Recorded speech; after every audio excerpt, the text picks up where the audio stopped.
전기차가 도로 위를 달리고 민간 기업이 로켓을 쏘아 올리며 인공지능이 인간과 대화를 나누는 시대. 불과 몇십 년 전만 해도 공상과학 영화에서나 볼 수 있던 장면들이 이제는 뉴스 헤드라인이 되었습니다. 그리고 이 변화의 중심에는 늘 한 사람이 등장합니다. 바로 일론 머스크죠. 그런데 놀랍게도 이 인물이 이미 오래전에 애니메이션 속에 등장한 적이 있습니다. 오늘 우리가 살펴볼 에피소드는 심슨 가족 시즌 26의 한 화입니다. 이야기는 아주 평범하게 시작됩니다. 그러던 어느 날 갑자기 하늘이 번쩍이더니 거대한 로켓 한 대가 스프링필드의 뒷마당에 착륙합니다. 문이 열리고 그 안에서 천천히 걸어 나오는 인물, 다름 아닌 일론 머스크입니다. 머스크는 영감을 얻기 위해 이곳에 왔다고 말하며 호머 심슨과 함께 원자력 발전소로 향합니다. 그곳에서 그는 호머의 엉뚱하면서도 비논리적인 발상을 보며 오히려 감탄합니다. 이후 머스크는 스프링필드에 자신의 기술을 하나둘 도입하기 시작합니다. 자율주행 시스템, 에너지 절감 기술, 신재생 에너지 인프라까지. 도시는 순식간에 미래 도시처럼 탈바꿈하고 시민들은 열광합니다. 하지만 그 환호는 오래가지 않습니다.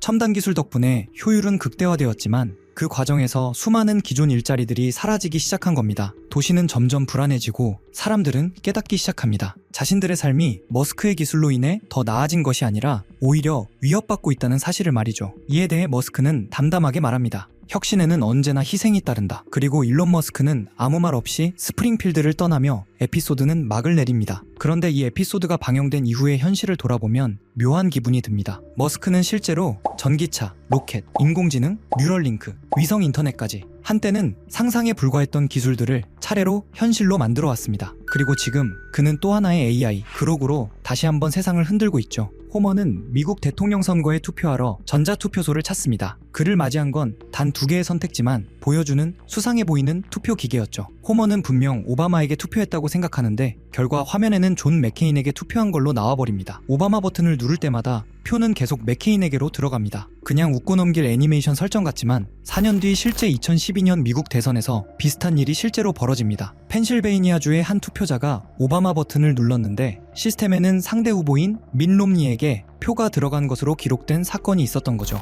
여기서 포인트는 그게 버그인지 조작인지를 따지는 게 아니라 이런 상황 자체가 이미 심슨 가족에서 예언 형태로 한번 나왔다는 점입니다. 그저 심심해서 혹은 습관적으로 넘기던 그 15초짜리 영상들, 만약 그 영상들이 당신의 뇌를 마비시키기 위해 설계된 디지털 마약이라면 믿으시겠습니까? 단순한 만화인 줄 알았던 심슨 가족에서 2026년 대한민국 그리고 전 세계가 직면한 부드러운 감옥에 대한 소름 끼치는 예언을 내놨는데요. 미래의 스프링필드, 이곳에서 호머 심슨은 문화부 소속의 방화수로 일합니다. 그의 임무는 단 하나, 사람들을 웃게 만드는 저질 프로그램, 슬랩스틱 코미디, 그리고 우리가 열광하는 쇼츠 같은 클립들을 찾아내 전부 불태워버리는 것이죠. 그러던 어느 날 호머는 상사 몰래 우연히 얻게 된 금지된 영상을 봅니다. 아주 단순하고 저급한 영상이죠. 호머는 숨이 넘어갈 듯 웃습니다. 하지만 곧 들키고 말죠. 이때 상사들이 던진 말은 충격적입니다. 우리가 저급한 오락을 금지한 건 너희를 똑똑하게 만들기 위해서가 아니야. 너희를 조용하게 만들기 위해서지. 그렇습니다. 생각할 필요가 없는 영상에 중독된 대중은 밖에서 무슨 일이 일어나는지 관심조차 갖지 않습니다. 그저 시키는 대로 일하고 집에 와서 승인된 영상만 보다가 잠드는 순종적인 시민이 되는 것. 이것이 바로 심슨이 예고한 창살 없는 감옥, 즉 소프트 프리즌의 실체입니다. 2026년 현재 전 세계 소셜미디어 계정은 50억 개를 넘어섰습니다. 하지만 더 충격적인 건 바로 우리 대한민국입니다. 통계에 따르면 전 세계 평균 시청 시간은 2시간 21분입니다. 하지만 우리나라는 어떨까요? 출퇴근길, 점심시간, 심지어 잠들기 직전까지 사실상 깨어있는 거의 모든 시간을 화면에 쏟아붓고 있습니다. 전 세계 평균의 2배에 가까운 수치입니다. 우리는 세상과 연결되어 있다고 믿지만 실제로는 알고리즘이 설계한 1인용 독방에 스스로를 가두고 있는 것은 아닐까요? 기억하십니까? 2024년 초 빅테크 수장들이 청문회에서 고개를 숙였습니다. 그들은 알고 있었습니다. 자신들의 알고리즘이 10대들의 정신을 파괴하고 있다는 것을요. 하지만 2026년 현재 상황은 더 악화되었습니다. 지금 미국과 유럽에서는 거대한 법정 전쟁이 벌어지고 있습니다. 심슨의 예언대로라면 우리는 조만간 진짜 웃음조차 통제받는 시대를 살게 될지 모릅니다. 이런 소름 돋는 심슨 예언 속 어쩌면 우리가 진짜 알아차려야 할 부분은 따로 있을지도 모르겠습니다. 심슨에서 암호화폐를 예언했다면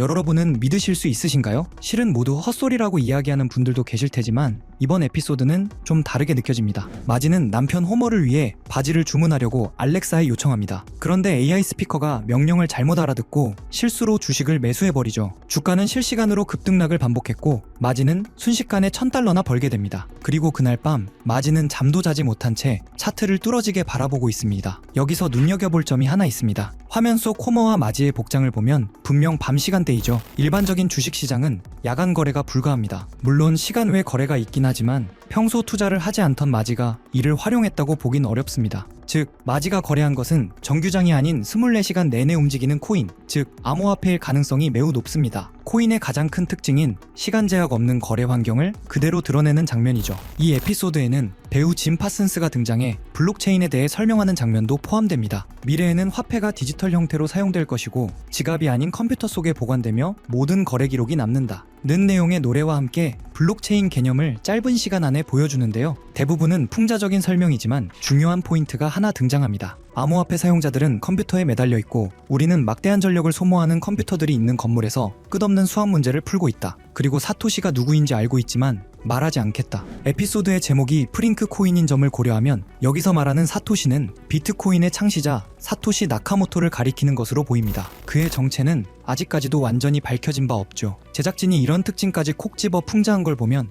뭔가 더 알고 있는 게 아닐까 하는 생각마저 듭니다. 여러분은 어떻게 생각하시나요? 만약 이런 콘텐츠에 등장한 은밀한 사이트들이 현실에도 존재한다면 우리는 그 정보를 통해 미리 대비할 수도 있을 것입니다. 그럼 실제로 심슨 속 이야기처럼 특정 의도를 가진 사이트들이 있을까요? 제 답은 그렇다입니다. 코인 세계에는 음모론이 늘 따라다녔고 오래전부터 비트코인을 둘러싼 각종 추측이 커뮤니티를 떠들썩하게 했습니다. 저 역시 이런 미스터리를 좋아해 여러 자료를 찾던 중 오래된 게시물 하나를 발견했습니다. 그 글에는 특정 시간대에만 접속 가능한 사이트가 있다고 적혀 있었죠. 직접 모든 사이트에 들어가 봤지만 접근 불가라는 메시지만 계속 떴습니다. 혹시 정말 일정 시각에만 열리는 사이트라면 시간대별로 하나씩 시도해보면 되지 않을까 싶어 저는 밤낮을 바꿔가며 1시간마다 타이머를 맞춰 접속했습니다. 그리고 마침내 한 사이트가 열렸습니다. 겉보기엔 누군가 장난삼아 만든 해커 사이트 같아 보였습니다. 클릭할 수 있는 항목들이 있기에 눌러봤지만 헤드 멤버십 권한이 있는 사람만 접근할 수 있습니다. 라는 안내만 반복되었습니다. 모든 메뉴가 똑같은 반응이라 포기하려던 찰나 화면 한쪽에서 계속 깜빡거리는 작은 눈 모양을 발견했습니다. 눌러보자 섬뜩한 이미지와 함께 글이 등장했죠. 페이지를 번역해보니 제목은 광명회의 기본 규칙, 위대한 여정은 비밀리에 이뤄진다. 목표를 위해 역할을 나누고 헤드 멤버의 지시에 따라 행동한다. 앞서 언급된 헤드 멤버십과 정확히 연결되는 내용이었습니다. 이후 반응이 없던 다른 글자를 다시 눌러보니 우리와 함께 행동하라 라는 문구가 나타났고 여러 사진이 이어졌습니다. 사진을 누르자 일본어 문장이 등장했는데 날짜는 2021년 4월 2일, 번역해보니 다음과 같습니다. 도지코인의 성공적 테스트를 바탕으로 밈코인을 계속 제작한다. 이 코인은 일본 시바견을 모티브로 삼았다. 작은 물고기들에게 군중 심리를 심어 급등을 유발할 것이다. 조커들의 많은 참여를 바란다. 여기서 조커는 그들만의 은어 같은데 검색에 걸리지 않게 일부러 그렇게 작성한 듯 보였습니다. 실제로 4월 2일 이후 아키타 코인을 확인해보니 한 달 만에 18,000%가 넘는 상승을 기록했습니다. 당시 도지코인 열풍으로 인해 각종 강아지 테마 코인들이 폭발적으로 주목받았고 소액 투자자들은 이런 밈코인에 몰렸습니다. 사이트 내용과 실제 시장 흐름이 놀라울 정도로 맞아떨어진 셈입니다. 이어지는 페이지에는 8월 19일 게시된 플로키 코인 관련 글도 있었습니다. 번역 결과는 다음과 같습니다. SNS 셀럽과 논의는 끝났다. 이번 목표는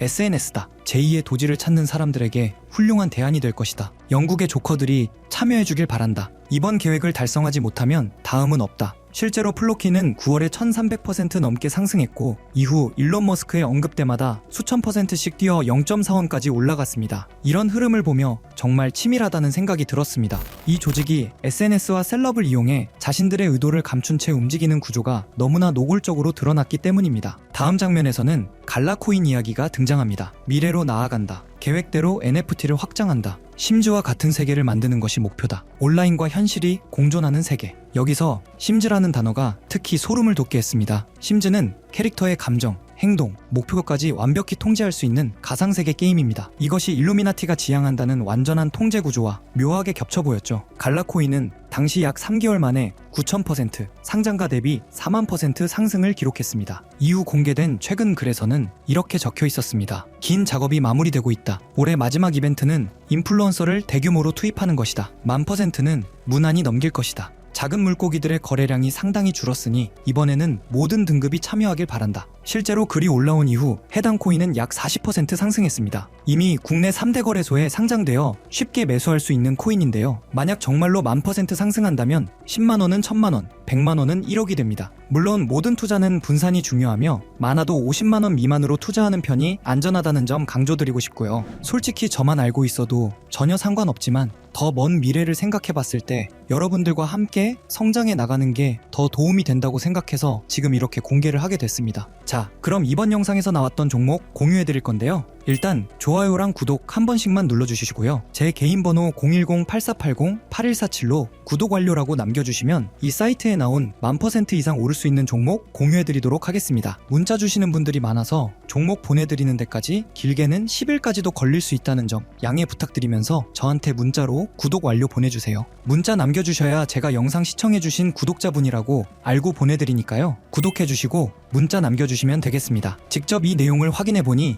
여러분은 어떠신가요? 우리가 보지 못했던 진실을 마주하는 듯해 개인적으로는 두렵기도 했지만 동시에 이런 음모론이 단순한 허구가 아닐 수도 있다는 생각이 들었습니다. 우리는 믿고 싶지 않거나 너무 두려워서 외면하는 진실을 음모론이라고 부르는 건 아닐까요? 일루미나티는 접근 불가능한 비밀 공간에서 서로 교류하며 계획을 진행한다고 알려져 있습니다. 어쩌면 이번 영상에서 다룬 코인도 그들만 알고 있는 비밀 계획의 일부일지 모릅니다. 그리고 그것이 여러분에게 큰 기회가 될 수도 있겠죠. 오늘도 끝까지 시청해주셔서 감사합니다. 다음 영상에서 다시 찾아뵙겠습니다.